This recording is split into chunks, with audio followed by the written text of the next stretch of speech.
Hello बच्चों, मैं विजय प्रकाश आप सभी का आइकॉनिक बोर्ड एग्जाम के ऑनलाइन प्लेटफॉर्म पर मैं आपका बहुत बहुत स्वागत करता हूं। तो बच्चे, जैसा कि हम प्रकाश का परावर्तन तथा अपवर्तन को पढ़ रहे हैं और आज इस चैप्टर का ये हमारा 5वां लेक्चर है। और आज के लेक्चर में हम गोलीय दर्पण से प्रतिबिंब का निर्माण करना सीखेंगे और उससे पहले हम कुछ महत्वपूर्ण बिंदुओं पर बात करेंगे। तो आइए करते हैं क्लास की शुरुआत। और क्लास की शुरुआत में सबसे पहले हम 3-4 ऐसे पॉइंट्स की बात करेंगे जो आपके लिए बहुत इंपॉर्टेंट होंगे और ये फैक्ट होंगे। तो सबसे पहले मैं पॉइंट की बात करूंगा। मेरे पास सबसे पहला पॉइंट क्या होगा कि जो वस्तुएं होती हैं, वस्तुओं की पहचान हम आपतित किरणों से करते हैं। आप मेरी बातों को नोट करिए।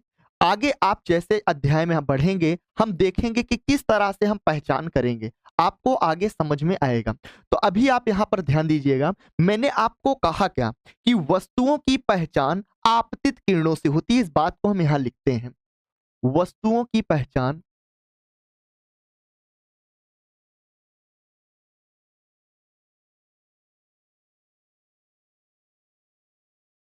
पहचान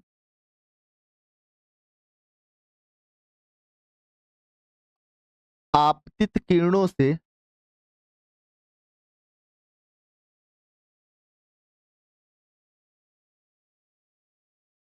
होती है। ठीक, आपने परावर्तन के नियम में देखा था आपतित किरणें और परावर्तित किरणें।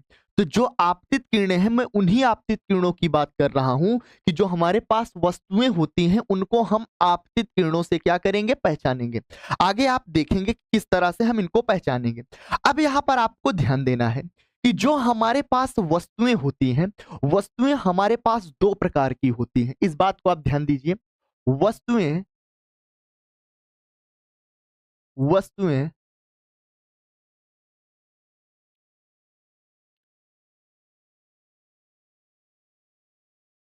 दो प्रकार की होती हैं। कितने प्रकार की भाई? दो प्रकार की। पहला आपको ध्यान देना है, पहली आपके पास होती है वास्तविक वस्तु। वास्तविक वस्तु।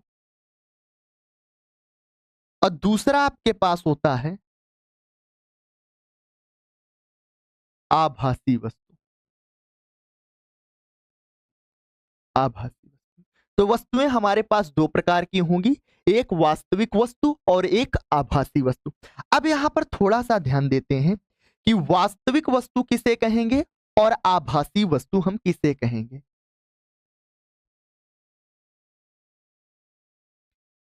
ये हम बोल देते हैं ये हमारे पास क्या है, वस्तु है। क्या है ये? वस्तु है। ठीक। अब आपको ध्यान ये देना है कि अगर वस्तु से प्रकाश की किरणें निकल रही हो तब उस वस्तु को हम वास्तविक वस्तु कहते हैं। जैसे आप यहां पर देख सकते हैं,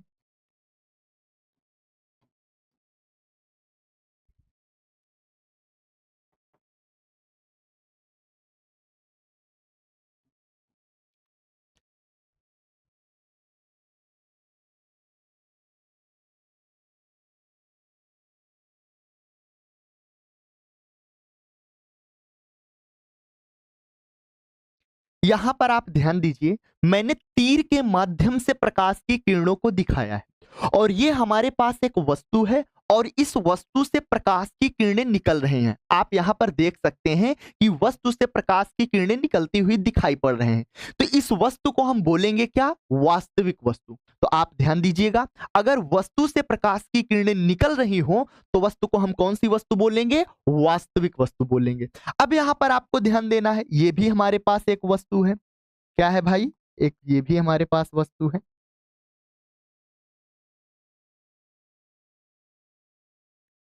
अब यहां पर ध्यान दीजिए,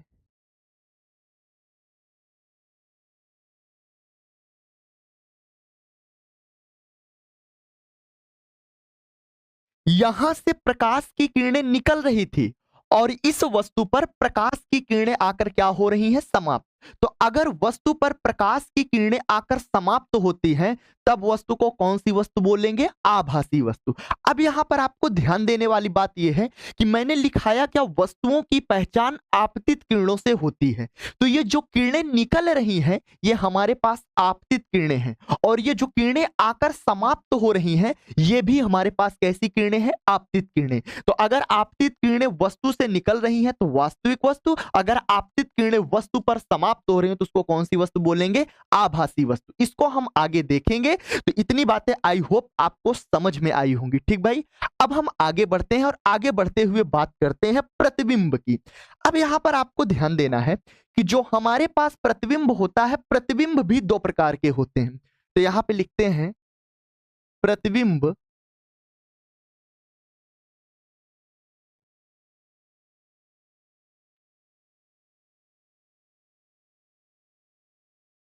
दो प्रकार के होते हैं। ठीक, एक हमारे पास होगा वास्तविक प्रतिबिंब,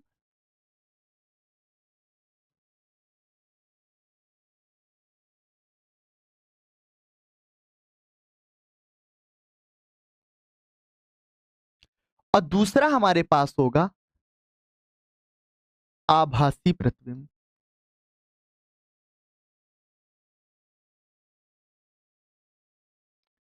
आभासी प्रतिबिंब। अब यहां पर आप ध्यान दीजिए, वास्तविक प्रतिबिंब किसे कहेंगे? तो यहां पर हम एक प्रतिबिंब ले लेते हैं।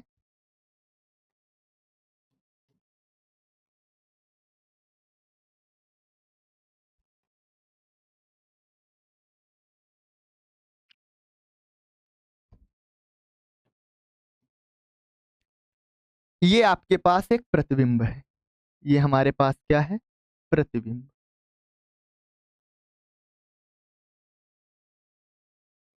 और ये भी हमारे पास क्या है? प्रतिबिंब।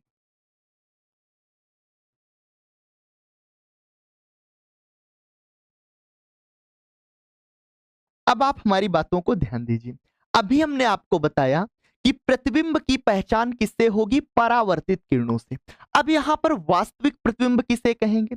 अगर प्रतिबिंब पर प्रकाश की किरणें आकर समाप्त हो रही हो, जैसे आप यहां पर देखिए, ये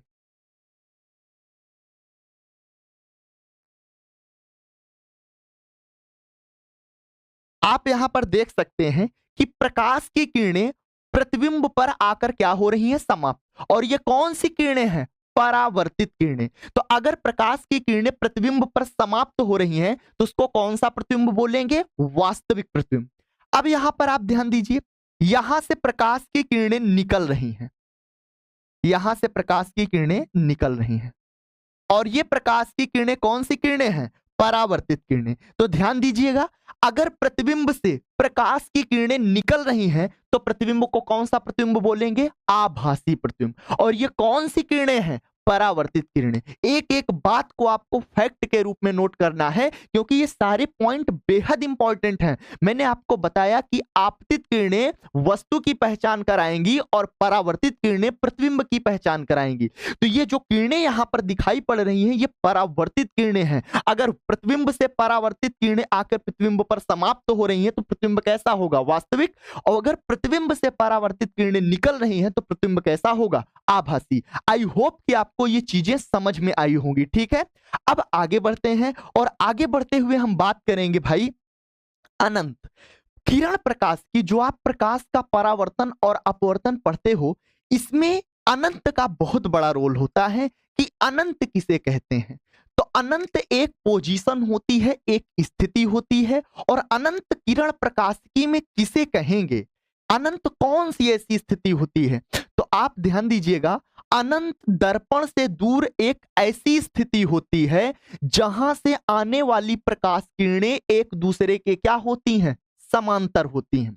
मैंने आपको कहा क्या, किसी दर्पण से दूर अनंत वह स्थिति होती है, इतनी दूर स्थिति पर होती है कि वहां से आने वाली प्रकाश की किरणें क्या होती हैं? एक दूसरे के समांतर होती हैं। उसी को हम कहते क्या है? अनंत। अब यहां पर इस बात को लिख लेते हैं, किसी दर्पण से,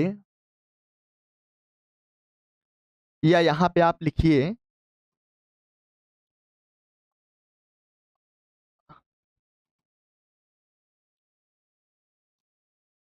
किरण प्रकाशिकी में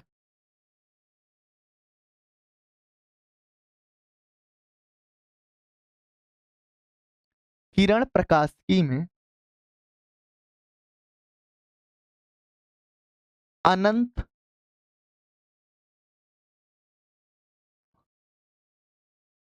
उस स्थिति को कहते हैं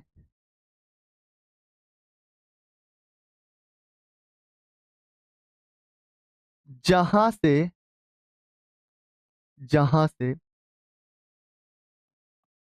आने वाली प्रकाश किरण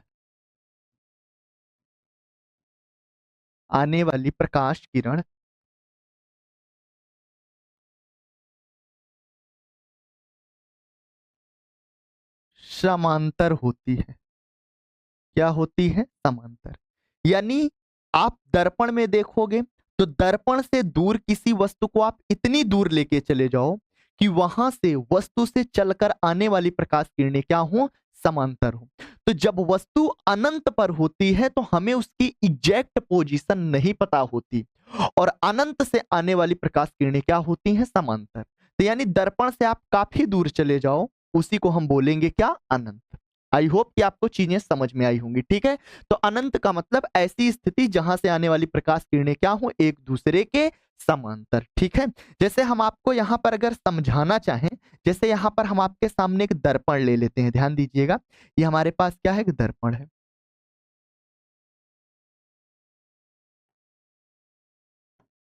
ये दर्पण का क्या होता है? मुख्य अक्ष होता है।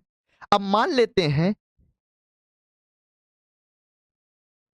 यहां पर एक प्रकाश की किरण ये आ रही है और एक प्रकाश की किरण आपके पास ये आ रही है। ये दोनों प्रकाश की किरणें एक दूसरे के समांतर हैं और साथ में इस मुख्य अक्ष के भी क्या हैं? समांतर। तो इन दोनों प्रकाश किरणों को हम बोल सकते हैं कि ये दोनों प्रकाश की किरणें अनंत से चलकर आ रही हैं। अनंत का मतलब इस दर्पण से इतनी दूर पर कोई वस्तु है जहां से आने वाली प्रकाश की किरणें क्या हैं? समांतर, और उसी स्थिति को क्या बोल देंगे? अनंत। तो यहां पर हम प्रदर्शित कर देते हैं कि हमारे पास कौन सी स्थिति है भाई? अनंत है। क्या है? अनंत। तो आई होप कि अनंत का मतलब आप समझ गए होंगे। ठीक है, तो अनंत से आने वाली प्रकाश की किरणें क्या होती हैं? एक दूसरे के समांतर। और अगर एक दूसरे के समांतर होंगी तो वो मुख्य अक्ष के क्या होती हैं भाई? समांतर होंगी। ठीक है, अब चलो आगे बढ़ते हैं, और आगे बढ़ते हुए हम बात करेंगे यहां पर गोलीय दर्पण में प्रतिबिंब बनने के नियम। गोलीय दर्पण में प्रतिबिंब बनने के नियम, जो आज का हमारा मेन टॉपिक है। अब आपको यहां पर ध्यान देना है, मैंने आपको बताया था गोलीय दर्पण आपके पास दो प्रकार के होते हैं, एक अवतल दर्पण और एक उत्तल दर्पण। तो उन्हीं दर्पणों में प्रतिबिंब बनने के नियम क्या होते हैं उन्हीं को देखना है। और गोलीय दर्पण में प्रतिबिंब बनने के तीन नियम होते हैं। कितने नियम? तीन। अब यहां पर बारी बारी से हम तीनों नियम को पढ़ेंगे। तो सबसे पहले हम बात करेंगे प्रथम नियम की। यहां पर हमारे पास गोलीय दर्पण है। ये जो गोलीय दर्पण हमारे पास दिख रहा है, ये गोलीय दर्पण हमारे पास अवतल है। कैसा दर्पण है? अवतल। एक एक नियम को आपको बहुत आराम से अच्छे ढंग से समझना है, क्योंकि ये चैप्टर की बिल्कुल जान है, आप ये समझ कर चलिए। तो हमारे पास ये कौन सा दर्पण है भाई? अवतल दर्पण है। ठीक है, और ये जो मैंने दर्पण ले रखा है, ये हमारे पास कौन सा दर्पण है? ये हमारे पास उत्तल दर्पण है। उत्तल दर्पण। ठीक है, अब यहां पर ध्यान दीजिए, प्रथम नियम क्या कहता है? बात को हमारी आप गौर कीजिएगा। प्रथम नियम ये कहता है कि ये आपके पास जो मुख्य अक्ष है, थोड़ा सा यहां पर ध्यान दीजिए, इसको हम दिखा देते हैं। ये हमारा ध्रुव है P, ये हमारा मुख्य फोकस F है, और ये वक्रता केंद्र क्या है? C।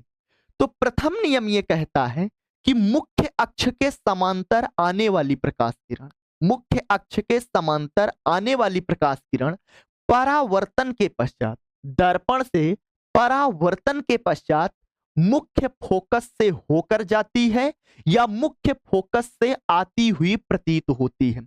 अब बात को आप ध्यान दीजिए, मैंने कहा क्या? ये आपके पास मुख्य अक्ष है। अब इसी मुख्य अक्ष के समांतर हम प्रकाश किरणों को भेजते हैं। यहां पर आप ध्यान दीजिए, ये हमारे पास मुख्य अक्ष है, इसके समांतर हमने प्रकाश किरण को भेजा। अब ये प्रकाश किरण मुख्य अक्ष के समांतर गई, दर्पण से टकराएगी और टकराने के पश्चात ये परावर्तित होकर कहां से चली जाएगी? मुख्य फोकस से। आप यहां पर देख सकते हैं, ये आपके पास आपतित किरण है और ये हमारे पास कौन सी किरण है? परावर्तित।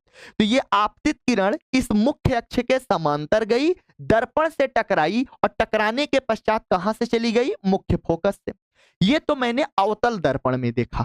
अगर यही काम हम उत्तल दर्पण में करें तो आप ध्यान दीजिए, ये हमारे पास क्या है? मुख्य अक्ष। इसका हम बोल देते हैं ये कौन सा पॉइंट है? ध्रुव है, जिसे पी से दिखाते हैं। ये आपका फोकस एफ है और ये हमारे पास वक्रता केंद्र क्या है? सी। अब यहां पर हम एक प्रकाश किरण को मुख्य अक्ष के क्या करते हैं? समांतर भेजते हैं। ये प्रकाश की किरण मुख्य अक्ष के समांतर गई। अब दर्पण से टकराने के पश्चात ये परावर्तित होकर कुछ इस तरह से चली जाएगी, ये कुछ इस तरह से चली जाएगी। तो ये हमारे पास आपतित किरण और ये हमारे पास कौन सी किरण? परावर्तित। अब यहां पर ध्यान दीजिए, ये परावर्तित होकर मुख्य फोकस से गई, परंतु ये परावर्तित होकर मुख्य फोकस से नहीं जा रही है, क्योंकि उत्तल दर्पण का जो मुख्य फोकस होता है दर्पण के पीछे होता है। तो ये परावर्तित किरण दर्पण के पीछे तो जा नहीं सकती। तो हम यहां पर एक काम करेंगे कि ये हमारे पास जो परावर्तित किरण है इसको हम पीछे की तरफ अगर बढ़ाएंगे तो ये परावर्तित किरण हमारे मुख्य फोकस से आती हुई क्या हो रही है? प्रतीत। अगर आप अपनी नजरों को ध्यान दो भैया, अगर आप अपनी नजरों को यहां पे रख के देखोगे तो ये जो परावर्तित किरण दिखाई पड़ रही है आपको प्रतीत होगा कि ये कहां से आ रही है? मुख्य फोकस से होती हुई आ रही है। तो मैंने प्रथम नियम आपको क्या बताया कि मुख्य अक्ष के समांतर जाने वाली प्रकाश किरण दोनों जगह आप देख सकते हो परावर्तन के पश्चात, यहां पर भी परावर्तन हो रहा है, यहां पर भी परावर्तन हो रहा है, परावर्तन के पश्चात मुख्य फोकस से होकर जाती है या मुख्य फोकस से आती हुई प्रतीत होती है। तो इस दर्पण में रियल में होके जा रही है मुख्य फोकस में, मुख्य फोकस से, और उत्तल दर्पण में मुख्य फोकस से आती हुई क्या हो रही है? प्रतीत हो रही है। इसी को हम बोलते क्या है? प्रथम नियम। अब इस बात को यहां पर लिख लेते हैं भैया, ध्यान दीजिएगा। यहां पे लिखते हैं गोलीय दर्पण में, गोलीय दर्पण में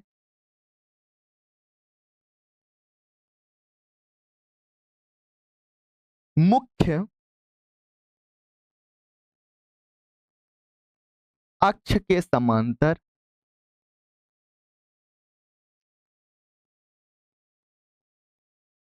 जाने वाली प्रकाश किरण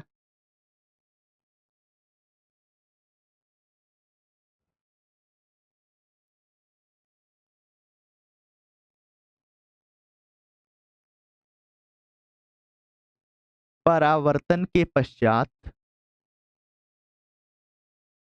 परावर्तन के पश्चात मुख्य फोकस से होकर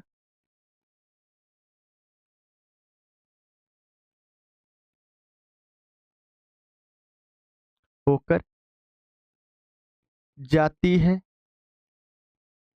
या मुख्य फोकस से, मुख्य फोकस से आती हुई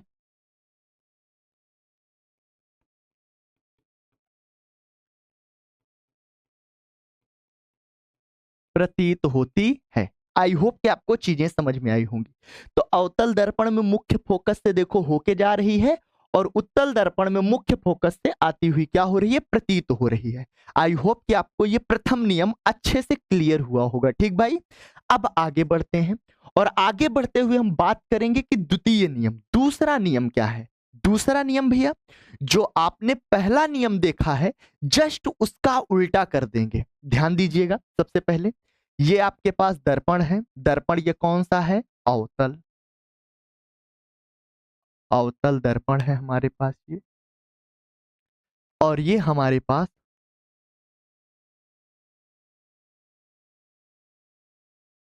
उत्तल दर्पण है। ठीक है, ये इसका ध्रुपी है, ये इसका फोकस एफ, वक्रता केंद्र इसका सी। इस दर्पण का ध्रुपी, इसका फोकस एफ और ये वक्रता केंद्र C। अब यहां पर आपको ध्यान देना है, द्वितीय नियम क्या कहता है। द्वितीय नियम यह कहता है कि गोलीय दर्पण में मुख्य फोकस से होकर जाने वाली प्रकाश किरण या मुख्य फोकस की ओर जाने वाली प्रकाश किरण दर्पण से परावर्तन के पश्चात मुख्य अक्ष के क्या हो जाती है, समांतर। मैंने कहा क्या, मुख्य फोकस से होकर जाने वाली प्रकाश किरण या मुख्य फोकस की ओर जाने वाली। अब यहां पर ध्यान दीजिए, जैसे ये हमारे पास दर्पण है, इसमें हम एक प्रकाश की किरण को लेते हैं और ये प्रकाश की किरण को कहां से भेज देते हैं, मुख्य फोकस से। आप देख सकते हैं, तो ये प्रकाश की किरण मुख्य फोकस से होकर गई। अब यहां पर ये कौन सी किरण है, आपतित। अब ये परावर्तित होने के पश्चात, दर्पण से परावर्तित होने के पश्चात ये मुख्य अक्ष के क्या हो जाएगी, समांतर। क्या हो जाएगी भाई, समांतर। तो ये मुख्य फोकस से होकर गई, दर्पण से परावर्तित हुई और परावर्तित होने के पश्चात मुख्य अक्ष के क्या हो गई, समांतर। ठीक है। अब यहां पर ध्यान दीजिएगा, इस दर्पण में देखते हैं, ये प्रकाश की किरण हम मुख्य फोकस की ओर डालेंगे। प्रकाश की किरण को इस तरह से डालेंगे कि ये प्रकाश किरण मुख्य फोकस की ओर जा रही होगी। तो यहां पर ध्यान दीजिए, ये प्रकाश की किरण को हम ये कुछ इस तरह से डालते हैं।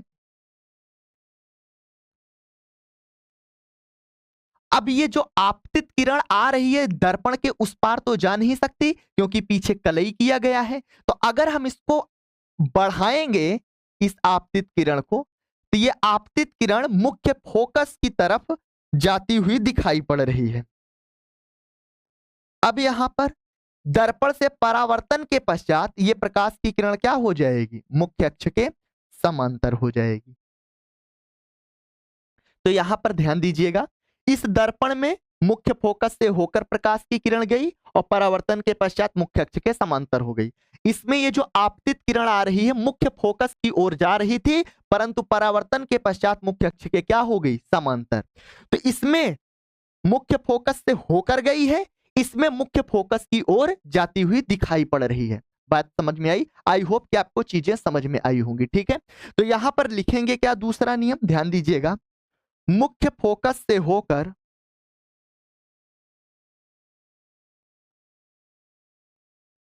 मुख्य फोकस से होकर होकर या या मुख्य फोकस की ओर, मुख्य फोकस की ओर जाने वाली जाने वाली प्रकाश किरण परावर्तन के पश्चात, परावर्तन के पश्चात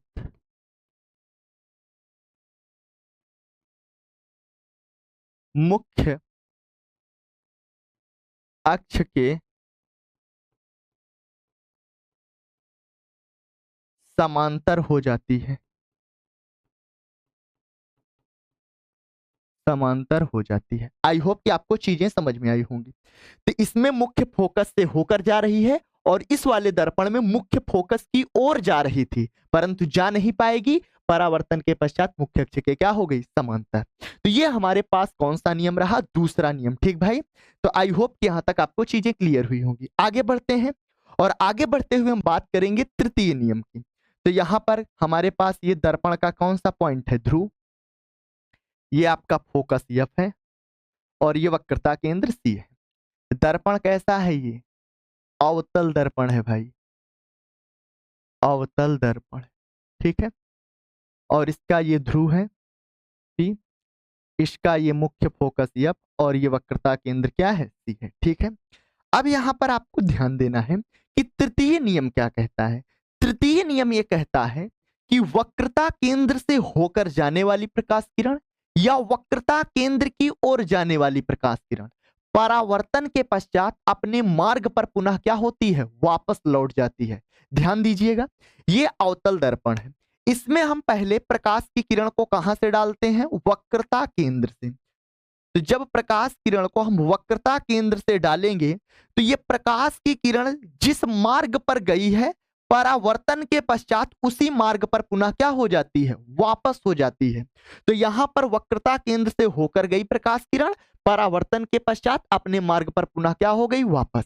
अब इस दर्पण में वक्रता केंद्र दर्पण के पीछे है, प्रकाश किरण वक्रता केंद्र से होकर तो जा नहीं सकती, तो हम प्रकाश किरण को दर्पण पर इस तरह से डालेंगे कि अगर प्रकाश किरण को आगे बढ़ाएंगे तो ये वक्रता केंद्र से होकर जाती हुई क्या होगी, प्रतीत होगी। तो यहां पर आप ध्यान दीजिएगा, हम प्रकाश किरण को दर्पण पर इस तरह से डालते हैं कि ये प्रकाश किरण वक्रता केंद्र की ओर क्या हो रही है, जा रही है, वक्रता केंद्र की ओर जा रही है। अगर हम इसको आगे बढ़ाएंगे तो ये कहां से पास करेगी, वक्रता केंद्र से। अब ये प्रकाश किरण जिस मार्ग पर गई है टकरा के उसी मार्ग पर क्या हो जाएगी, वापस। तो वक्रता केंद्र से होकर जाने वाली या वक्रता केंद्र की ओर जाने वाली प्रकाश किरण परावर्तन के पश्चात अपने मार्ग पर पुनः क्या होती है, वापस हो जाती है। इस बात को लिखते हैं, वक्रता केंद्र से होकर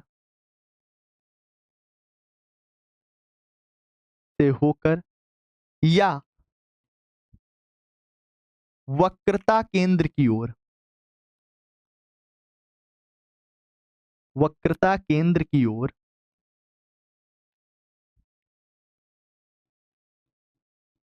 जाने वाली प्रकाश किरण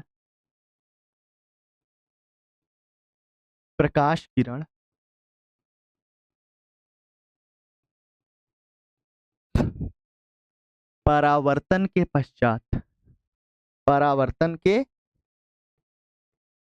पश्चात पुनः अपने मार्ग पर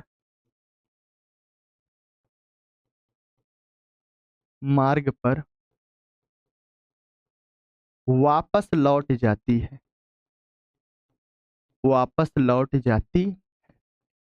आई होप कि आपको चीजें समझ में आई होंगी, ठीक है। तो ये हमारे पास कौन सा नियम रहा, तीसरा नियम।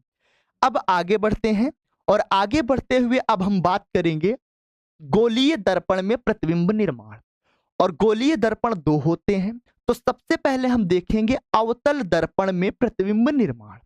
अवतल दर्पण में बच्चों 6 स्थितियां होती हैं, और 6 स्थितियों को हम देखेंगे कि वस्तु 6 स्थितियों पर कहां कहां रखेंगे तो प्रतिबिंब हमारा कहां पर कैसा बनेगा, ठीक है। और जो उत्तल दर्पण होता है, उत्तल दर्पण में हमारे पास 2 स्थितियां होती हैं, तो उन दोनों स्थितियों को हम देखेंगे। तो इससे पहले हम आपको एक बात यहां पर बता दें, और ये बात आपको नोट में रखनी है, और ये बेहद इंपॉर्टेंट आपके लिए बात होने वाली है। नोट पॉइंट में आप इस बात को लिखिएगा, नोट पॉइंट में,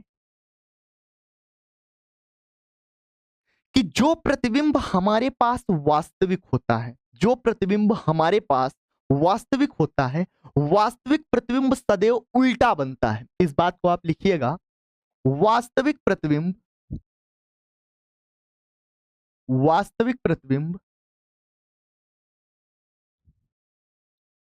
सदैव उल्टा बनता है, सदैव उल्टा बनता है, ठीक। दूसरी बात आप ध्यान दीजिएगा, दूसरी बात, ये आपकी पहली बात हुई, दूसरी बात ध्यान दीजिए कि जो आपके पास आभासी प्रतिबिंब होता है, आभासी प्रतिबिंब सदैव सीधा बनता है। इस बात को आप लिखिए, आभासी प्रतिबिंब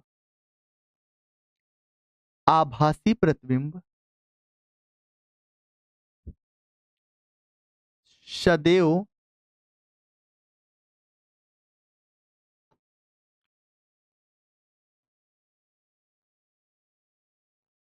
सीधा बनता है।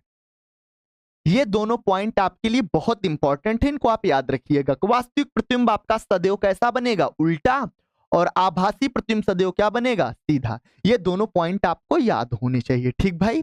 चलिए आगे बढ़ते हैं, और आगे बढ़ते हुए हम बात करेंगे अवतल दर्पण में प्रतिबिंब निर्माण। तो सबसे पहले यहां पर पहली स्थिति जो होती है कि जब वस्तु अनंत पर स्थित हो। अनंत का मतलब मैंने अभी आपको बताया था कि दर्पण से इतना दूर जहां से आने वाली प्रकाश की किरणें क्या हो, समांतर। बात समझ में आई। अब यहां पर ध्यान दीजिए, ये हमारे पास दर्पण है अवतल, ये इसका ध्रुव P है, इसका ये फोकस F है, और ये वक्रता केंद्र क्या है, C। तो जो अनंत आपके पास बिंदु होता है वो वक्रता केंद्र से परे होता है। परे का मतलब दूर। वक्रता केंद्र से आप दूर जाओगे, कहां पे आप पहुंच जाओगे, अनंत। बात समझ में आई? तो वक्रता केंद्र के बाहर हमारा क्या होता है, अनंत। तो यहां पर दिखा देते हैं कि ये हमारे पास कौन सा बिंदु है, अनंत है। कौन सी स्थिति है भाई, अनंत। ठीक है। अब यहां पर आपको एक बात ध्यान देनी है, किसी भी वस्तु का प्रतिबिंब बनाने के लिए हमें दो आपतित किरणों की आवश्यकता होती है। जब दो आपतित किरणें आएंगी, दर्पण से टकरा के परावर्तित होंगी, तो हमारे पास दो परावर्तित किरणें मिल जाएंगी।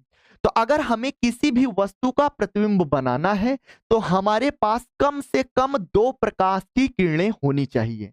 ज्यादा से ज्यादा कितनी भी हो सकती हैं, पर कम से कम दो प्रकाश की किरणें होनी चाहिए। आई होप कि आपको चीजें समझ में आई होंगी। ठीक है। तो पहली स्थिति मैंने कहा क्या, जब वस्तु अनंत पर स्थित है।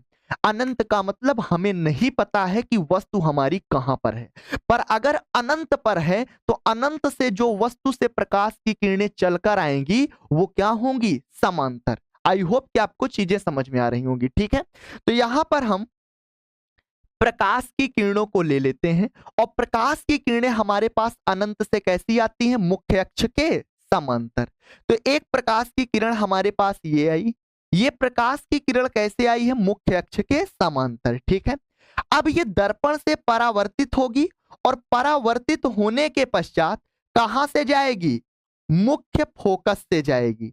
क्योंकि आपने अभी पिछली स्लाइड पर देखा है कि मुख्य अक्ष के समांतर आने वाली प्रकाश किरण परावर्तन के पश्चात मुख्य फोकस से होकर जाती है। आपने अभी प्रथम नियम देखा था प्रतिबिंब निर्माण का। ठीक है।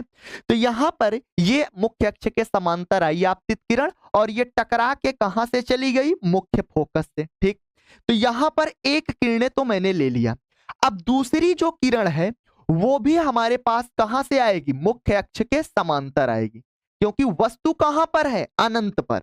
अनंत से प्रकाश की किरणें चलकर आ रही हैं, वस्तु से प्रकाश की किरणें चलकर आ रही हैं, और जो किरणें चलकर आ रही हैं उनको हम कौन सी किरणें बोलेंगे, आपतित किरणें बोलेंगे। कौन सी किरणें, आपतित। तो ये आपतित किरणें आई, और ये आपतित किरण आने के बाद दर्पण से परावर्तित होकर कहां से जाएगी, आप बोलोगे मुख्य फोकस से जाएगी। कहां से जाएगी भाई, मुख्य फोकस से। तो यहां पर ध्यान दीजिए, ये दोनों परावर्तित किरणें कहां पर कट कर रही हैं, आप बोलोगे मुख्य फोकस पर काट रही हैं। और मैंने आपको एक बात बताई थी अभी, बहुत इंपॉर्टेंट बात, कि जहां पर परावर्तित किरणें कट करेंगी वहीं पर क्या बनेगा, प्रतिबिंब। क्योंकि मैंने बताया था प्रतिबिंब की स्थिति कौन बताएगा, परावर्तित किरणें, और वस्तु की स्थिति कौन बताएंगी, आपतित किरणें। तो यहां पर ध्यान दीजिए, ये दोनों परावर्तित किरणें इस बिंदु पर देखो आकर क्या हो रही है, समाप्त। आप देख सकते हो मैंने तीर के माध्यम से यहां पे दिखाया है कि दोनों तरफ से ये प्रकाश की परावर्तित किरणें जाके इसी बिंदु पर क्या हो रही है, समाप्त। इसका मतलब अगर इस बिंदु पर समाप्त हो रही हैं, तो जहां से ये प्रकाश की किरणें चलकर आ रही हैं उस वस्तु का इस बिंदु पर बन क्या जाएगा, प्रतिबिंब। और यहां पर ध्यान देना कि प्रकाश की किरणें अगर समाप्त हो रही हैं प्रतिबिंब पर, तो प्रतिबिंब मैंने आपको बताया कैसा प्रतिबिंब बनेगा, वास्तविक प्रतिबिंब बनेगा। आप ऐसे भी समझ सकते हो कि ये परावर्तित किरणें वास्तव में प्रतिच्छेद कर रही हैं, वास्तव में काट रही हैं। इसका मतलब यहां पे प्रतिबिंब कैसा होगा, वास्तविक होगा। मैंने आपको एक बात बताई कि वास्तविक प्रतिबिंब सदैव बनता कैसा है, उल्टा बनता है। तो इसका मतलब यहां पे जो प्रतिबिंब बन रहा होगा वो कैसा होगा, उल्टा होगा।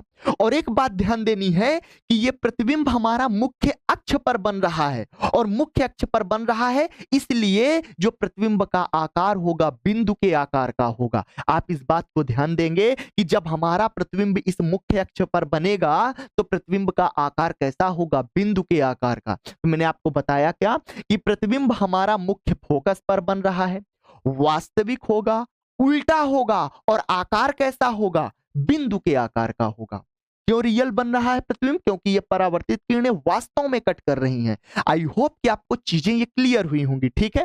तो यहां पर लिख लेते हैं भैया, प्रतिबिंब बनेगा कहां पर, तो प्रतिबिंब आपका बनेगा मुख्य फोकस पर। कहां पर बनेगा? मुख्य फोकस पर बनेगा। ये किसकी हम स्थिति बता रहे हैं? प्रतिबिंब की। तो प्रतिबिंब हमारा मुख्य फोकस पर होगा। कैसा होगा? वास्तविक होगा। वास्तविक के साथ साथ कैसा होगा? उल्टा होगा और बिंदु के आकार का होगा। बिंदु के आकार का होगा। आई होप कि आपको इतनी बातें समझ में आई होंगी। तो पहली स्थिति हमारी अनंत वाली हो गई। तो यहां पर आप इस बात को ध्यान देंगे, ठीक है भाई? ये आप इन सारे पॉइंट्स को आप याद रखिएगा। ठीक, आगे बढ़ते हैं। और आगे बढ़ते हुए अब हम बात करेंगे, दूसरी स्थिति है जब वस्तु अनंत तथा वक्रता केंद्र के बीच स्थित हो। तो सबसे पहले हम यहां पर देख लेते हैं, ये दर्पण का क्या है भैया? ध्रुव है। ये हमारे पास क्या है? मुख्य फोकस एफ है। और ये इसका वक्रता केंद्र सी है। और हमारे पास यहां कहीं क्या होगा? अनंत होगा। क्या होगा? अनंत। तो दूसरी स्थिति मैंने क्या लिया कि जब अनंत से वस्तु को खिसका के हम आगे लेकर आएंगे तो कहां पर पहुंच जाएंगे? अनंत और वक्रता केंद्र के कहीं बीच में। तो जब अनंत से आप आगे आओगे तो अनंत और वक्रता केंद्र के बीच में पहुंच जाओगे। और जब पास में आ जाओगे तो वस्तु आपको स्पष्ट दिखने लगेगी। वस्तु की आप प्रकृति बता सकते हो, वस्तु के बारे में आप बता सकते हो कि वस्तु कैसी है।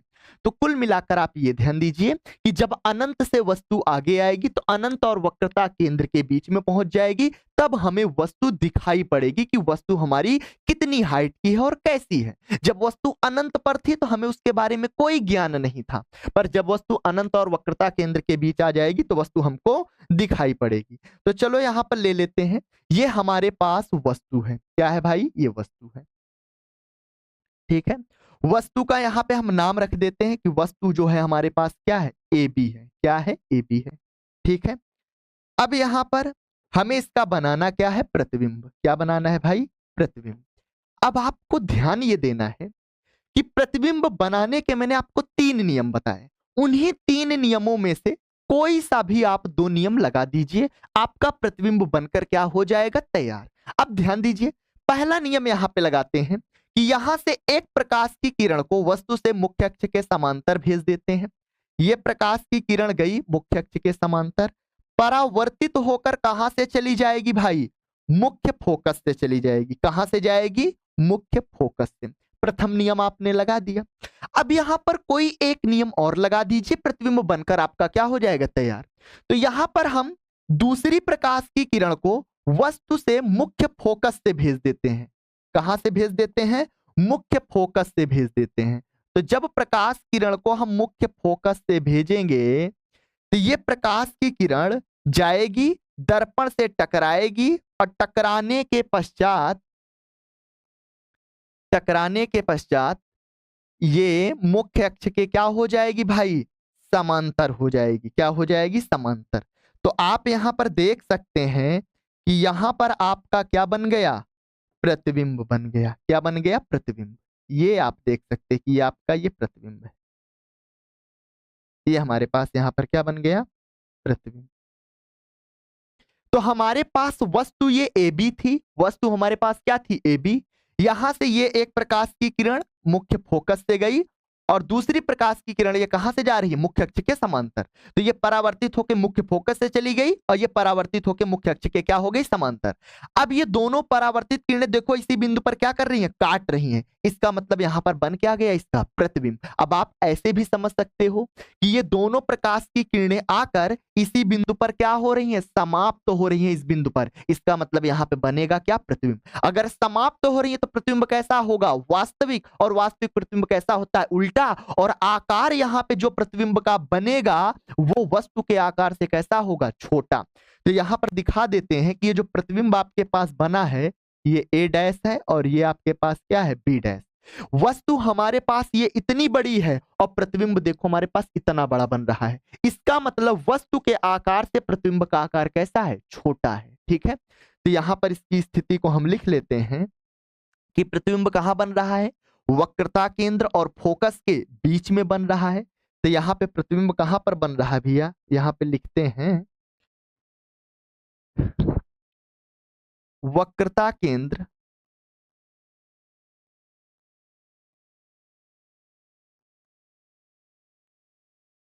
तथा फोकस के बीच कैसा है, वास्तविक, वास्तविक है। दूसरी चीज कैसा है, उल्टा होगा। आकार इसका कैसा है, छोटा है। आकार कैसा है, छोटा है।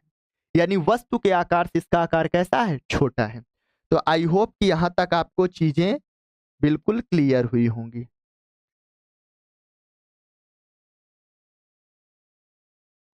ठीक है, तो जब हमारे पास वस्तु अनंत और वक्रता केंद्र के बीच होगी तो वस्तु का प्रतिबिंब वक्रता केंद्र और फोकस के बीच वास्तविक कामा उल्टा और वस्तु के आकार से कैसा होगा, छोटा होगा। तो आई होप कि आपको चीजें समझ में आई होंगी। तो यहां पर भी हमने दो नियम लगा दिए जो आपने अभी लास्ट स्लाइड पर देखा था। ठीक, आगे बढ़ते हैं और आगे बढ़ते हुए हम बात करेंगे यहां पर तीसरी स्थिति की। तीसरी स्थिति आपके पास है कि जब वस्तु वक्रता केंद्र पर स्थित हो। कहां पर स्थित हो, वक्रता केंद्र पर। ये यहां पे आप बना लीजिए, ये हमारे पास तीसरी स्थिति है। ठीक है, और तीसरी स्थिति मैंने आपको कहा क्या, जब वस्तु हमारे पास कहां हो, वक्रता केंद्र पे। तो ये इसका ध्रुव है P, ये इसका फोकस F, और ये हमारे पास इसका वक्रता केंद्र क्या है भाई, C है। ठीक है, वस्तु को कहां रखेंगे इस बार, वक्रता केंद्र पर। ये जो आपका वक्रता केंद्र दिखाई पड़ रहा है इसी पर हमने वस्तु को क्या किया, रख दिया। अब इसका हमको बनाना क्या है, प्रतिबिंब। तो यहां से हम एक प्रकाश की किरण को कहां भेज देते हैं, मुख्य अक्ष के समांतर। तो ये प्रकाश की किरण मुख्य अक्ष के समांतर गई, परावर्तन के पश्चात कहां से होकर जाएगी, मुख्य फोकस से होकर जाएगी। तो ये परावर्तित होकर कहां से चली गई भाई, मुख्य फोकस से। एक नियम मैंने लगा दिया, मुख्य अक्ष के समांतर भेजे, परावर्तित होकर कहां से चली गई, मुख्य फोकस से। अब दूसरी प्रकाश की किरण को यहां से हम कहां से भेज देते हैं, मुख्य फोकस से। कहां से भेज देते हैं भाई, मुख्य फोकस से। तो जब हम इस प्रकाश किरण को मुख्य फोकस से भेजेंगे तो ये परावर्तन के पश्चात क्या हो जाएगी भाई, मुख्य अक्ष के समांतर हो जाएगी। क्या हो जाएगी, मुख्य अक्ष के समांतर। ठीक है, तो ये हमारे पास परावर्तित किरण है, ये मुख्य अक्ष के क्या हो गई, समांतर हो गई। तो ये आपतित किरण और ये कौन सी किरण, परावर्तित किरण। तो इसका मतलब ये दोनों परावर्तित किरणें इस बिंदु पर क्या कर रही हैं, काट रही हैं। इसका मतलब यहां पर इसका बन क्या गया, प्रतिबिंब। क्या बन गया भाई, प्रतिबिंब। यहां पर इसका क्या बन गया, प्रतिबिंब। वस्तु को बोल देते हैं, वस्तु हमारे पास क्या है, ए बी है, और ये हमारे पास प्रतिबिंब क्या बन गया, ए डैश बी डैश। क्या बन गया, ए डैश बी डैश। तो ये हमारे पास क्या है भाई, वस्तु है, वस्तु है, और ये हमारे पास क्या बन गया, प्रतिबिंब बन गया, प्रतिबिंब बन गया। ठीक है, तो ये प्रतिबिंब बन कहां रहा है, आप कहोगे कि वक्रता केंद्र पर ही बन रहा है। वास्तविक है क्योंकि यहां पे जो परावर्तित किरणें हैं आकर इस बिंदु पर क्या हो रही हैं, समाप्त हो रही हैं। इसका मतलब प्रतिबिंब कैसा है, वास्तविक।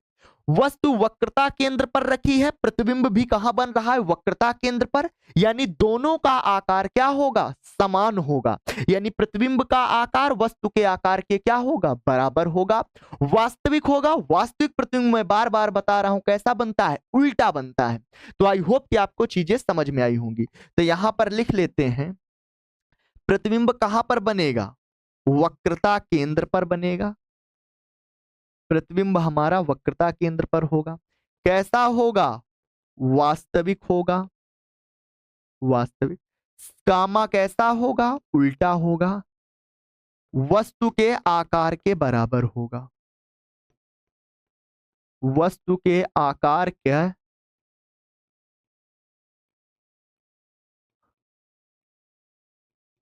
बराबर होगा। यानी आकार यहां पर दोनों का क्या होगा, बराबर होगा। वस्तु ए बी है, प्रतिबिंब हमारे पास ए डैश बी डैश है। ठीक, आई होप कि आपको चीजें क्लियर हुई होंगी। आगे बढ़ते हैं। चौथी स्थिति, जब वस्तु वक्रता केंद्र तथा मुख्य फोकस के बीच हो। तो यहां पर चलिए भैया हम बात करते हैं, जब वस्तु वक्रता केंद्र तथा मुख्य फोकस के बीच हो। ये हमारे पास ध्रुव है,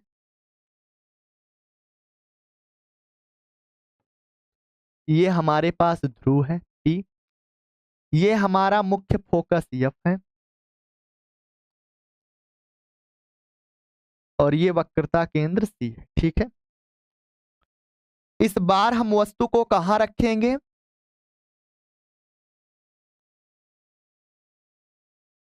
वक्रता केंद्र तथा ध्रुव के बीच, वक्रता केंद्र तथा मुख्य फोकस के बीच। ठीक है, अब हमें इसका प्रतिबिंब बनाना है। तो यहां पर हम एक प्रकाश की किरण को कहां भेज देते हैं? मुख्य अक्ष के समांतर। तो ये प्रकाश की किरण गई, टकराई। अब ये टकराने के पश्चात कहां से चली जाएगी? मुख्य फोकस से। बार बार मैं चीजों को रिपीट कर रहा हूं, ये बात आप ध्यान दीजिए बच्चे। कहां से चली जाएगी? मुख्य फोकस से। अब हम यहां से दूसरी प्रकाश की किरण को कहां से भेजें? दूसरी प्रकाश की किरण को कहां से भेजें? तो यहां पर ध्यान दीजिएगा, एक प्रकाश किरण को मुख्य अक्ष के समांतर भेजे, टकरा के कहां से चली गई? मुख्य फोकस से।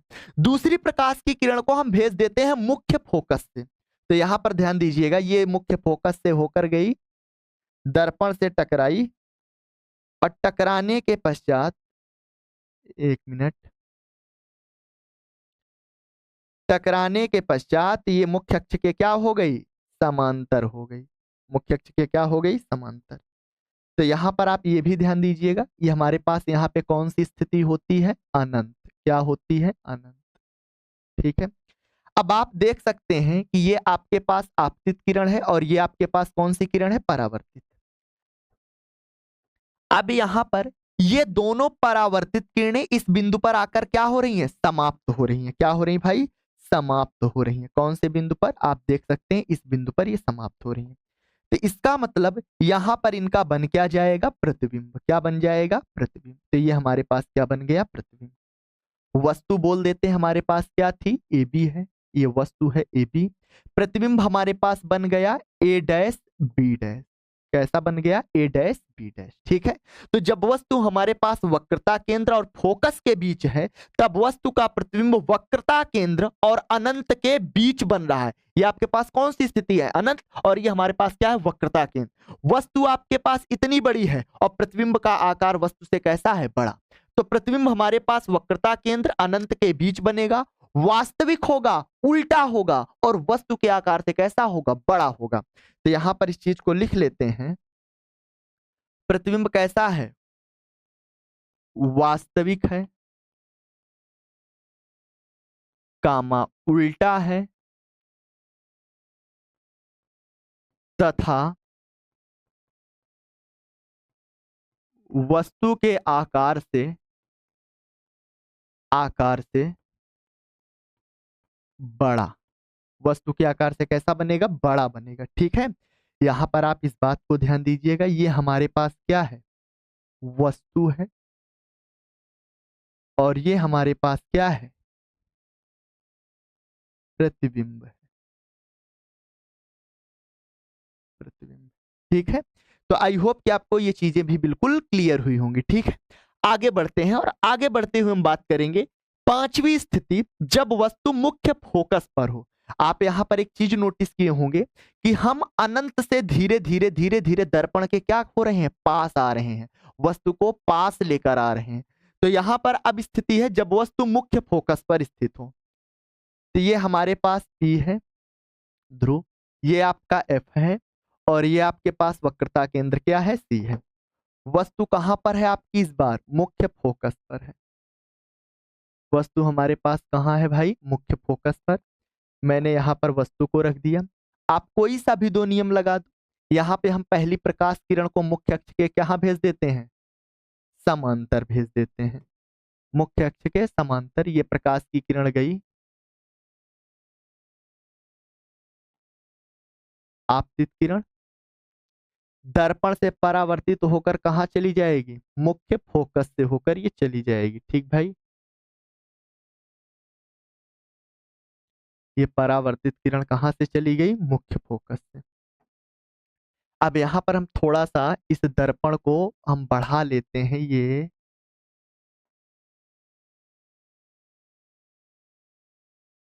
ठीक है। अब ध्यान दीजिए यहां पर, एक प्रकाश की किरण को तो मैंने भेज दिया मुख्य अक्ष के समांतर, परावर्तित होकर मुख्य फोकस से चली गई। अब दूसरी प्रकाश की किरण को कहां से भेजें? दूसरी प्रकाश की किरण को मुख्य फोकस से भेज नहीं सकते, क्योंकि इस बार हमारी वस्तु मुख्य फोकस के ऊपर स्थित है। तो अब आप यहां पर ध्यान दीजिएगा, अब यहां से हम दूसरी प्रकाश किरण को दर्पण पर इस तरह से भेजेंगे कि ये दर्पण पे जाए, टकराए, और टकराने के पश्चात अपने मार्ग पर क्या हो जाए? वापस। तो जब प्रकाश किरण दर्पण पे जाएगी, टकरा के अपने मार्ग पर वापस हो जाएगी, तो वो कहां से होकर जाएगी? वक्रता केंद्र से होकर जाएगी। कहां से होकर जाएगी? वक्रता केंद्र से। तो यहां पर आप ध्यान दीजिए, हमने ये प्रकाश की किरण को दर्पण पर भेजा, ये गई, दर्पण से टकराई, दर्पण से क्या हुई भैया? टकराई, और ये टकराने के पश्चात अपने मार्ग पर पुनः क्या हो जाएगी? वापस। तो जब ये अपने मार्ग पर पुनः वापस हो जाएगी, तो ये कुछ ऐसे लौटेगी। ये परावर्तित किरण, ये परावर्तित किरण आपके पास ये कुछ ऐसे हो जाएगी। तो यहां से मैंने प्रकाश की किरण को दर्पण पर भेजा, गई, इस बिंदु पर टकराई, और टकराने के पश्चात अपने मार्ग पर पुनः क्या हो गई? वापस। तो जब वापस हो जाएगी तो कहां से होकर जाएगी? वक्रता केंद्र से। अब आप यहां पर ध्यान दीजिए, ये दोनों परावर्तित किरणें, ये दोनों परावर्तित किरणें एक दूसरे के समांतर आगे की तरफ बढ़ती हुई चली जा रही हैं। अब बताइए, क्या ये दोनों परावर्तित किरणें कहीं पर काट रही हैं? कहीं पर मिलती हुई आपको यहां पर दिखाई पड़ रही हैं? नहीं। तो ये दोनों समांतर अगर प्रकाश की किरणें जा रही हैं, तो कहां पर जाकर मिलेंगी? अनंत पर। क्योंकि अनंत से आने वाली प्रकाश की किरणें समांतर होती हैं, और अगर प्रकाश की किरणें समांतर जा रही हैं, तो वो कहां पर जाएंगी? अनंत पर।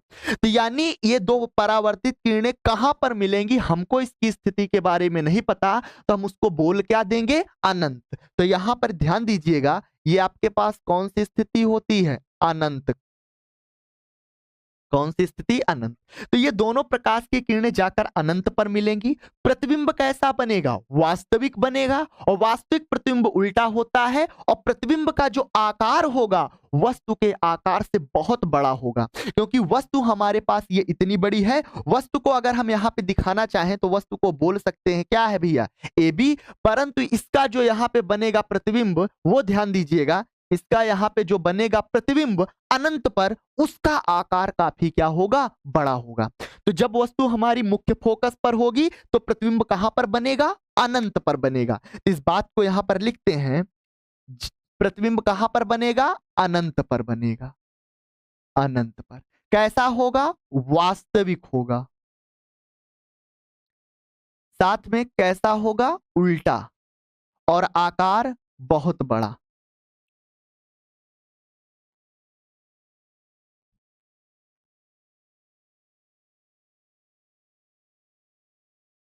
वस्तु के आकार से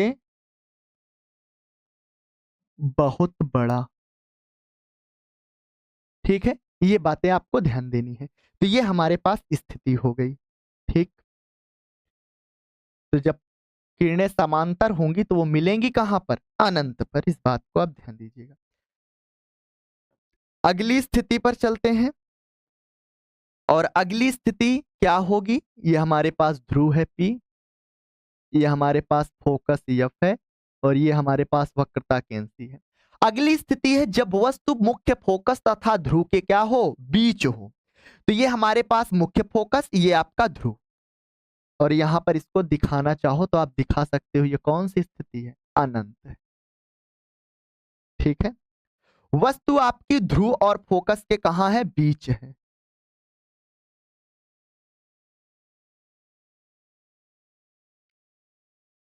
ये हमने वस्तु ले लिया।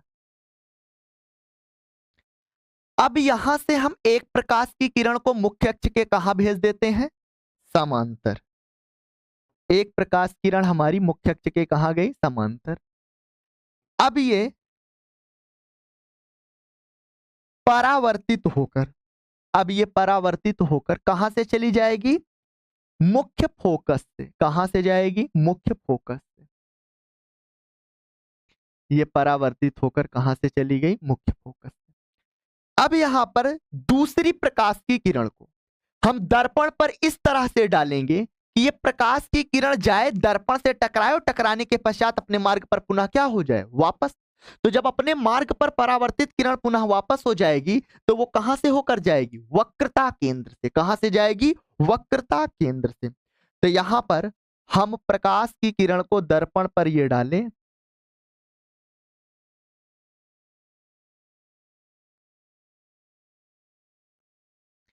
ये प्रकाश की किरण गई दर्पण से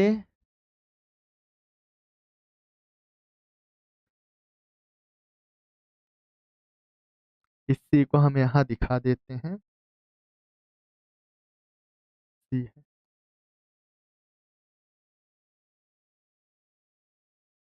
ये परावर्तित किरण हमारे पास कहां से चली गई? वक्रता केंद्र। तो ये हमारे पास यहां से प्रकाश किरण को मैंने दर्पण पे डाला, यहां से दर्पण पर प्रकाश की किरण गई, टकराई, टकराने के पश्चात अपने मार्ग पर पुनः वापस हो गई और कहां से होकर जा रही है? वक्रता केंद्र से। तो ये आपतित किरण और यही परावर्तित किरण। ठीक है। अब आप हमें ये बताइए, ये दोनों परावर्तित किरणें क्या कहीं पर मिलेंगी? आप ध्यान दीजिएगा, ये दोनों परावर्तित किरणें जब आगे बढ़ रही हैं तो इनके बीच की दूरियां बढ़ती जा रही हैं, और जब इनके बीच की दूरियां बढ़ती जा रही हैं तो ये पॉसिबल नहीं है कि कहीं पर ये दोनों किरणें मिलेंगी। तो इनका इमेज तो हमको बनाना है। अगर ये रियल में नहीं मिलेंगी, किसी बिंदु पर आके समाप्त नहीं होंगी, तो कहीं से ये निकलती हुई क्या हो रही है? प्रतीत होंगी। आप ध्यान दीजिए, अगर इन दोनों परावर्तित किरणों को, अगर इन दोनों परावर्तित किरणों को अगर हम दर्पण के पीछे बढ़ाएं, दर्पण के पीछे क्या करें? बढ़ाएं, तो आप ध्यान दीजिए, ये दोनों परावर्तित किरणें इस बिंदु पर काटती हुई क्या हो रही हैं? प्रतीत हो रही हैं। यानी ये ऐसा पॉइंट हमको मिल गया जहां से ये प्रतीत हो रहा है कि ये दोनों परावर्तित किरणें क्या हो रही हैं? निकल रही हैं। तो अगर ये रियल में नहीं काट रही हैं तो इनको हम दर्पण के पीछे बढ़ाएंगे और इस बिंदु पर ये प्रकाश की परावर्तित किरणें काटती हुई क्या हो रही हैं? प्रतीत हो रही हैं। और आप देख भी सकते हो कि इस बिंदु से ये दोनों किरणें निकलती हुई दिखाई पड़ रही हैं। और मैंने आपको बताया था, जब प्रतिबिंब से प्रकाश की किरणें निकल रही हो तो उसको कौन सा प्रतिबिंब बोलेंगे? आभासी। तो ये परावर्तित किरणें इस बिंदु पर मिल रही हैं, इसका मतलब प्रतिबिंब हमारा यहीं पर बनेगा। और जो हमारे पास प्रतिबिंब होगा, जो हमारे पास प्रतिबिंब होगा, वो प्रतिबिंब हमारे पास कैसा हो जाएगा? आभासी। प्रतिबिंब हमारे पास बन कहां रहा है? ये इस पॉइंट पर प्रतिबिंब हमारे पास ये इस बिंदु पर बन रहा है। ठीक है। हम बोल देते हैं वस्तु हमारे पास क्या है भाई? ए बी है, और इसका प्रतिबिंब क्या बन गया? ए डैश बी डैश। ठीक है।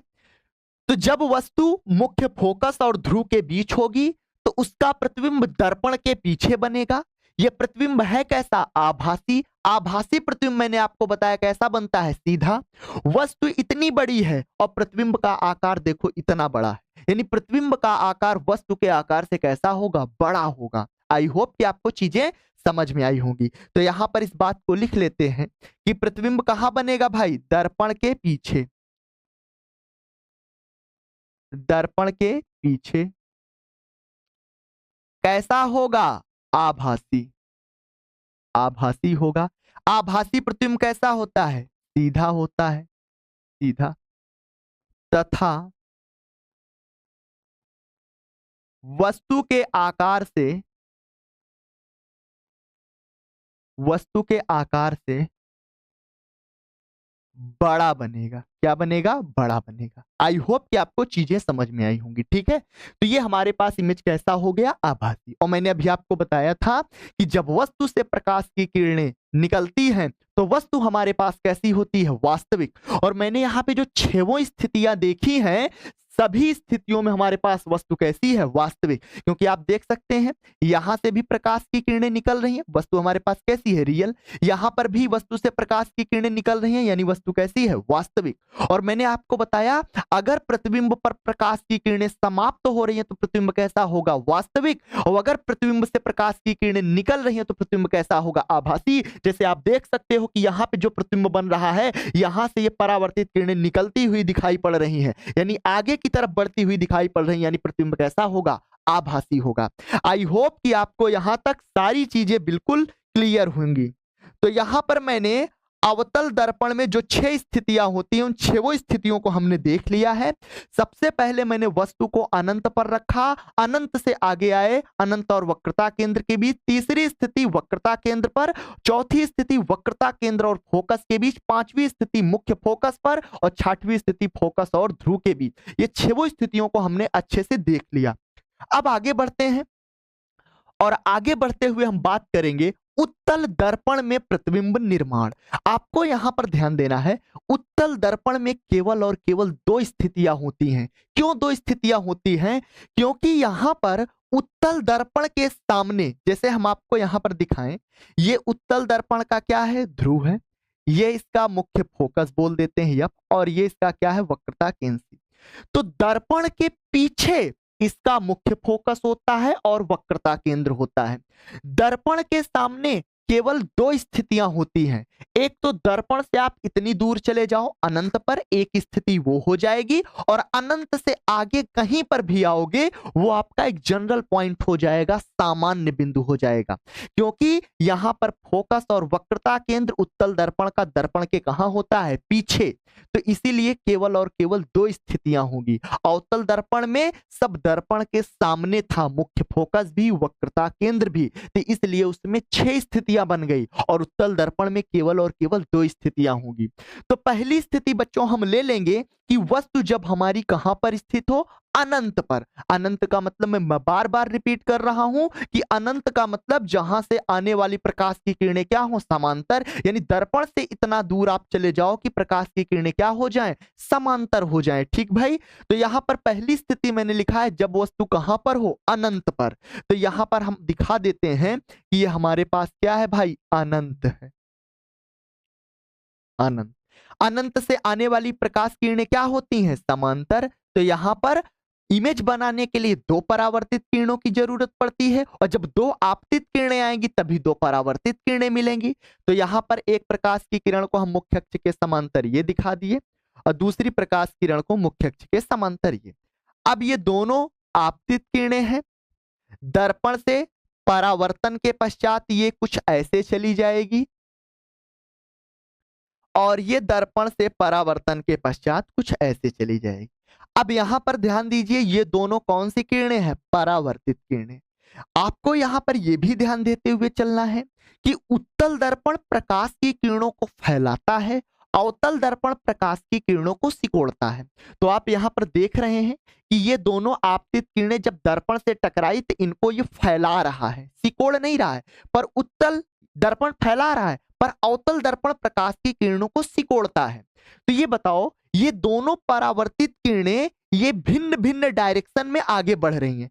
अब बताओ, क्या ये दोनों परावर्तित किरणें कहीं पर एक दूसरे को मिलेंगी, किसी बिंदु पर जाकर समाप्त होंगी, क्या किसी बिंदु पर काटेंगी? तो आपका जवाब होगा नहीं, क्योंकि ये दोनों जैसे जैसे आगे बढ़ेंगी इनके बीच की दूरियां बढ़ती जाएंगी। तो हमें इनको मिलाना है, तो मिलवाने के लिए हम इनको दर्पण के पीछे क्या करेंगे, बढ़ाएंगे। तो जब आप इनको दर्पण के पीछे परावर्तित किरण को बढ़ाओगे तो ये परावर्तित किरण कहां से होकर जाएगी, मुख्य फोकस से होकर जाएगी। कहां से भाई, मुख्य फोकस से। तो आप यहां पर देख सकते हो कि ये दोनों परावर्तित किरणें इसी मुख्य फोकस पर मिलती हुई प्रतीत हो रही हैं। आप ध्यान दीजिए, ये दोनों कौन सी किरणें हैं, परावर्तित किरणें इस बिंदु से यहां से निकलती हुई दिखाई पड़ रही हैं। तो इसका मतलब यहीं पर इसका बन क्या जाएगा, प्रतिबिंब। और यहां से आप देख सकते हो कि इस प्रतिबिंब से परावर्तित किरणें निकल रही है। इसका मतलब प्रतिबिंब कैसा होगा? आभासी होगा। बन कहां रहा है? इस मुख्य फोकस पर बन रहा है। आभासी प्रतिबिंब होता कैसा है?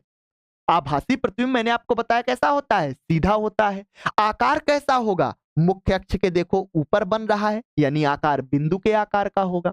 आप हमेशा इस बात को ध्यान देंगे कि जब इमेज हमारा मुख्य अक्ष के ऊपर बनेगा, मुख्य अक्ष के ऊपर बनेगा, तो उसका आकार कैसा होगा? बिंदु के आकार का होगा। आई होप कि आप ये चीजें समझ रहे होंगे। ठीक है, तो आप लिखेंगे क्या यहां पर? आप लिखेंगे कि इमेज कहां पर बन रहा है? मुख्य फोकस पर। मुख्य फोकस पर,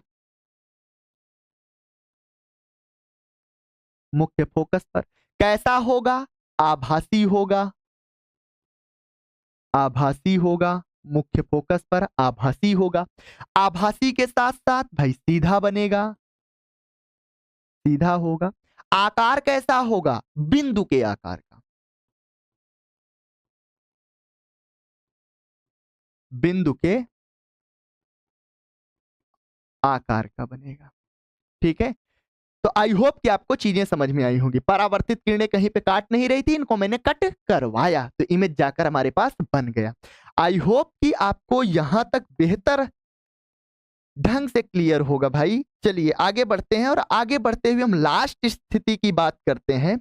और लास्ट स्थिति आपके पास है जब वस्तु सामान्य स्थिति पर हो।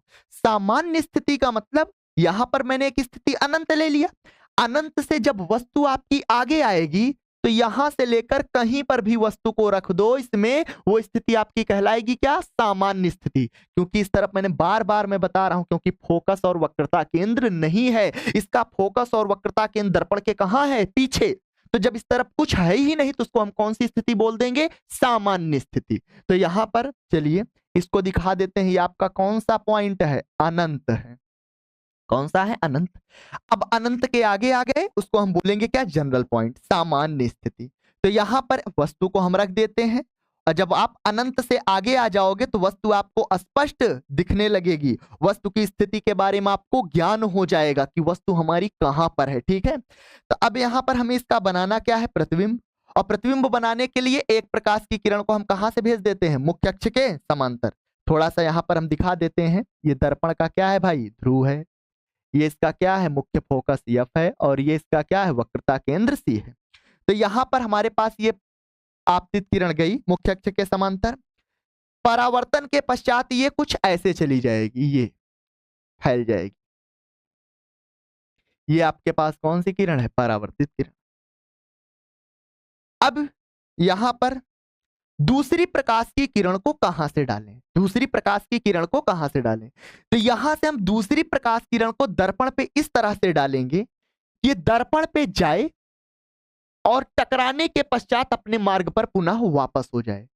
तो जब हम दर्पण पे प्रकाश किरण को वक्रता केंद्र की ओर ध्यान देते हुए डालेंगे, यानी प्रकाश की किरण को हम इस तरह से दर्पण पे डालें कि अगर ये दर्पण ना होता तो ये प्रकाश की किरण इस सेंटर से पास करती, यानी वक्रता केंद्र से पास करती। तो यहां पर हम दूसरी प्रकाश की किरण को दर्पण पर इस तरह से डाल देते हैं, ये प्रकाश की किरण वक्रता केंद्र की ओर जाती हुई क्या हो रही है? दिखाई पड़ रही है। तो ये प्रकाश की किरण जाएगी और टकराने के पश्चात अपने मार्ग पर पुनः क्या हो जाएगी भाई? वापस हो जाएगी। ये अपने मार्ग पर पुनः क्या होगी? वापस हो जाएगी। अब आप हमें इस बात को बताइए, ये आपके पास कौन सी किरण है? परावर्तित। और ये भी आपके पास कौन सी किरण है? परावर्तित। क्या ये दोनों परावर्तित किरणें कहीं पर मिलेंगी? आप बोलोगे नहीं। तो इनको हम मिलाएंगे दर्पण के पीछे। तो जब दर्पण के पीछे आप इनको मिलाओगे, तो ये पहली परावर्तित किरण जब इसको पीछे की ओर बढ़ाएंगे तो कहां से होकर जाएगा? मुख्य फोकस से। और दूसरी परावर्तित किरण आपके पास ये है, जब इसको हम आगे की ओर बढ़ाएंगे तो ये कहां से होकर जाएगा? वक्रता केंद्र से।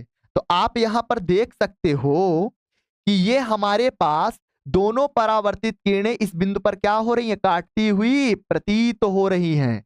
इसका मतलब यहीं पर इसका क्या बन जाएगा? प्रतिबिंब। वस्तु हम बोल देते हैं आपके पास क्या है? ए बी है। और इसका यहां पे प्रतिबिंब बोल देते हैं क्या बन गया? ए डैश बी डैश। ठीक है, तो ये हमारे पास क्या है भाई? वस्तु है।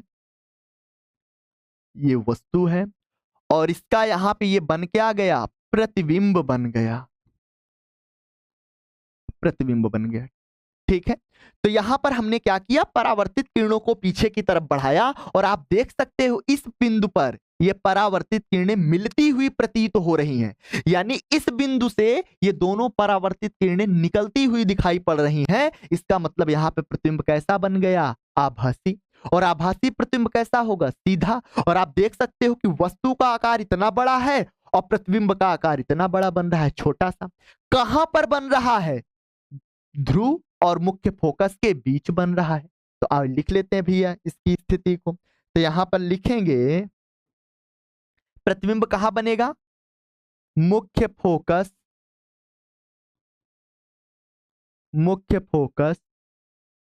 व ध्रुव के बीच कैसा बनेगा, आभासी कामा सीधा तथा वस्तु से कैसा होगा, छोटा, वस्तु से छोटा। आई होप कि आपको चीजें समझ में आई होंगी। ठीक है भाई, तो ये हमारे पास क्या बन गया, प्रतिबिंब बन गया। इस स्थिति को आप ध्यान देंगे।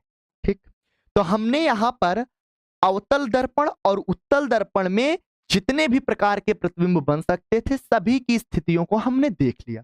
आई होप कि आपको यहां पर सारी चीजें क्लियर होंगी। अगर आपको एक बार में नहीं समझ में आता तो आप वीडियो को दोबारा देखिए, समझने का प्रयास करिए, क्योंकि ये बहुत इंपॉर्टेंट है जो प्रतिबिंब की मैंने आपको स्थितियां बताई हैं, क्योंकि इस चैप्टर में आपको इसका बहुत यूज मिलेगा। ठीक है, तो आज के लिए यहीं तक, मिलते हैं आपसे अगली क्लास में। तब तक के लिए धन्यवाद।